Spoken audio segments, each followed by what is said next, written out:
상가건물 임대차보호법인데 이제 이 상임법은요 2002년도에 시행됐거든요. 그러니까 주임법을 골자로 만들어졌기 때문에 2002년도 월드컵이 있던 해였어요. 그래서 주임법을 골자로 만들어졌기 때문에 주임법과의 차이점을 꼭 정리해 두셔야 돼요. 주임법과의 차이점을. 그래야 이제 기억하기가 좀 쉽습니다.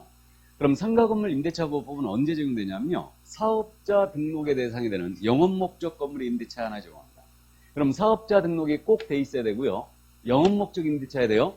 그럼 영업목적이 아닙니다. 동창회 사무실이나 종춘회 사무실이에요. 여기는 적용이 없어요. 영업목적이 아니죠. 그 다음에 교회 있지 않습니까? 교회가 상가건물에 임차했어요. 여기 적용된다 안 된다? 안 되는 거죠. 그러니까 영업목적이 아니죠. 그러니까 교회는 절대 영업목적이 아닙니다. 이거. 그래서 이제 여기는 적용이 없다. 자, 그럼 이제 그 정도 이해를 해 두시고요. 주된 부분은 영업용으로 써야 되겠죠?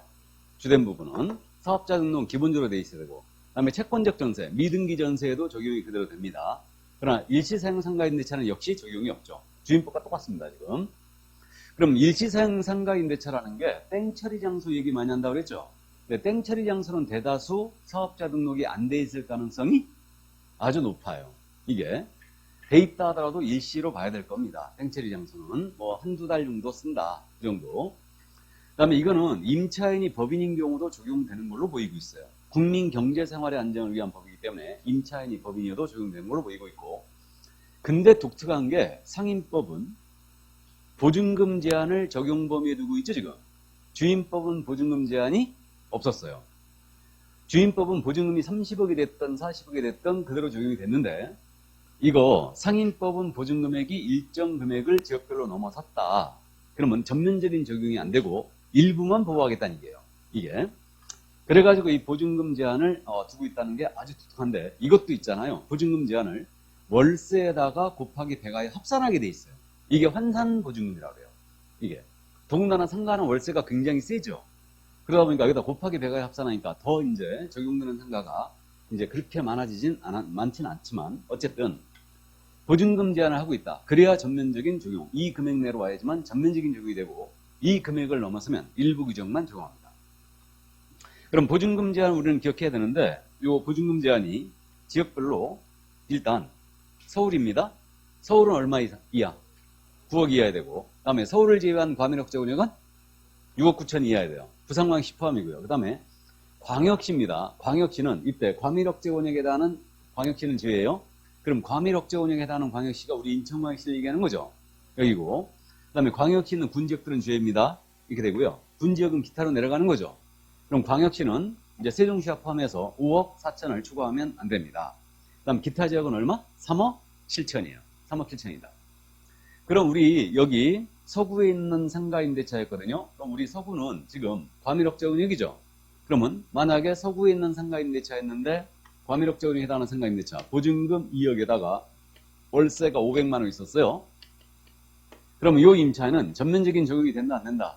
안 된다. 한 사람 얼마 나와요? 7억 나왔습니다. 맞죠? 그러니까 상임법에 전면적인 적용이 되지는 않아요. 맞습니까? 그래서 이제 여기까지. 그럼 이 금액 암기해야 됩니다. 이거는. 그럼 서울은 지금 9억 기억했죠? 바로 기억했고, 이거 69, 54라고 그랬어요. 69, 54. 과밀억제원은 6억 9천. 광역시는 5억 4천. 기타 지역은 37. 그래서 69, 54, 37입니다. 그래서 이렇게 기억을 숫자 해야 됩니다. 월세 곱하기 배가요 합산하게 돼 있다. 상임법에서 가장 중요한 내용이 이 내용이라고 그랬어요. 그러니까 보증금 제한이 있다. 이걸 꼭 기억해 두시고.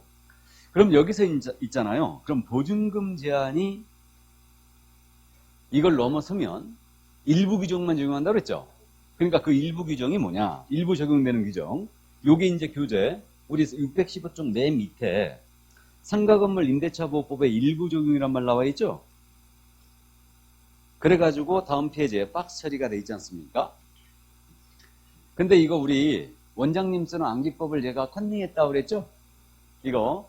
그래갖고 요 임차인이 적용되는 거. 보증금 제한을 넘어선 임차인이 보호되는 규정이 뭔데? 이거 암기해야 된다고 그랬어요. 대권은 몇 기를 요구하는 게 표준이다? 대권은 3기를 요구하는 게 표준이다. 이거 암기해야 됩니다. 대권 3기 요구 표준이다. 이렇게 이제 기억합니다. 꼭 암기하고 있어야 돼요. 대권은 3기를 요구하는 게 표준이다. 이렇게 지금 암기합니다.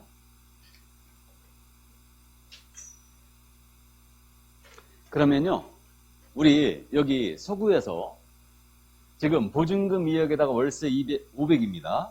이 임차는 환산 7억 됐죠? 그러면 이 임차인이 보호되는 규정이 바로 이거다. 맞죠? 이 얘기인데 나머지 규정은 적용이 안 된다는 얘기예요. 그럼 이게 대가 뭡니까? 대항력 규정. 권리금 규정. 3기 차임연체 해지 규정이죠. 이게 해지 규정이고, 그 다음에 갱신 요구권 규정이고, 요건 표준계약서 규정이죠. 그럼 상가임대차 표준계약서 규정은 의미가 없는데, 요건 법무부 장관이 정하여 사용을 권장할 수 있겠죠? 법무부 장관이죠. 이렇게 돼 있고. 그래서 이제 요건데, 지금 여러분들 교재에는 요 부분이 빠져 있죠, 지금. 감염병 등으로 인하여 영업 제한을 받아가지고 폐업을 해버렸다. 그럼 해지할 수 있는 규정이 신설됐거든요, 이거. 요거 들어봤죠? 이게. 그래서 이제 요게 신설됐는데, 만약에 코로나 등으로 이렇게, 그러니까 이제 1급 감염병이죠. 이런 감염병으로 영업 제한을 3개월 이상 받았어요. 영업 제한을 3개월 이상을 받아가지고 만약에 폐업을 해버렸어요. 임차인이. 폐업을 하고요. 임대차 계약 나 안 하겠다 이제 더 이상. 해지 통지를 했잖아요. 그러면 이 통지를 임대인이 받았어요. 받으면 몇 개월 지나면 효력이 발생한다?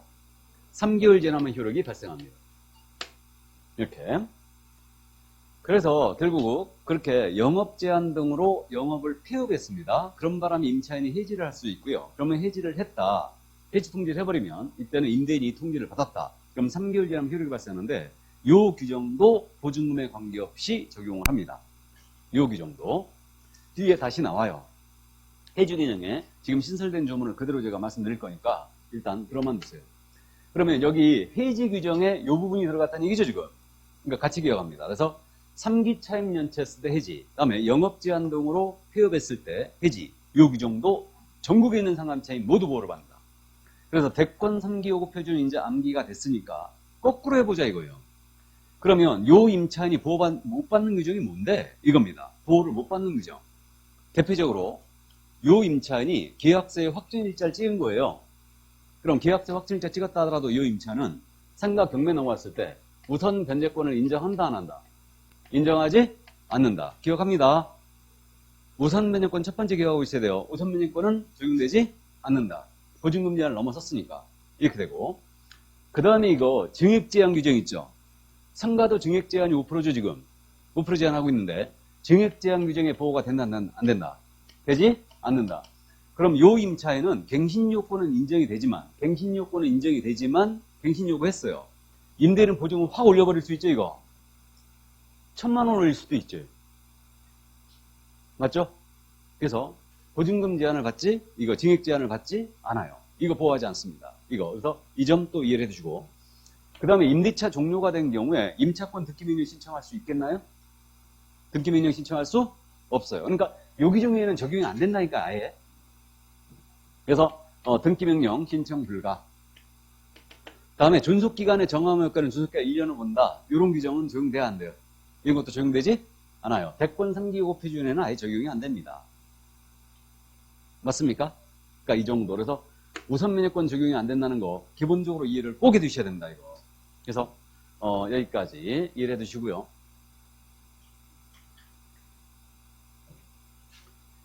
자, 그럼 이제 상가임대차보호법 보증금 제한에 대한 내용을 다 봤어요. 그러니까 이 부분을 지금 지속적으로 물어보고 있거든요. 그러니까 상가임대차보호법 저한테 시험 문제를 내라. 그럼 저는 이거 내요. 이거 냅니다. 그러니까 이게 가장 중요하다고 보이거든요. 이게. 자, 그럼 이제 존속기간 보호입니다. 뭐, 요 규정은 보증금 제한 넘어서면 적용되지 않는다고 그랬어요. 근데 이제 갱신요건 때문에 이건 뭐 의미가 별로 없긴 없는데, 어쨌든 좋아요. 존속기간의 정함의 효과는 존속기간 1년 미만으로 정했다. 그 기간은 1년 후 본다죠, 이거. 그래서 이제 상가임대차는 최단 기간은 1년 보호하고 있고, 1년 미만으로 정한 기간의 유효를 누구만 주장할 수 있다? 임차인만. 임대차가 끝났어요. 보증금을 돌려받을 때까지는 임대차 관계는 존속하는 것으로 본다 그랬죠. 자, 이렇게 돼 있고. 그 다음에 이거, 해지 규정이 지금 등장했죠. 그러니까 교재 순서에 따라서 해지 규정. 뜬금없이 또 해지가 나왔는데, 3기 차임액에 달하도록 차임을 연체했다. 그럼 계약 해지할 수 있죠? 이렇게 돼 있고. 그 다음에 요게 신설됐다고 그랬어요. 감염병 등에 관련하는 법률 그 법이 있죠. 그러니까 그 감염병 등으로 3개월 이상의 영업 제한을 받았어요. 영업 제한을 받아가지고 폐업을 해버렸다. 임차인이. 그러면 이거 언제든지 임차인을 해지할 수 있죠, 지금. 폐업을 해버리면. 그래서 이제 해지를 할 수 있고요. 그럼 해지 통보했잖아요. 그럼 이 통보를 임대인이 받았어요. 몇 개월 지나면 효력 발생한다? 3개월. 이거 그러면 감염병 등으로 대한 해지는 3자와 친하네요. 이것도 3개월 이상 영업 제한 받고 폐업하고 다시 해지 통보해버리면 3개월 지나면 효력 발생하는 거죠. 묵시인신 규정 해지와 똑같습니다. 자, 그래서 요 규정이 신설됐다는 거 이해를 해 두시고요. 넘어갑니다.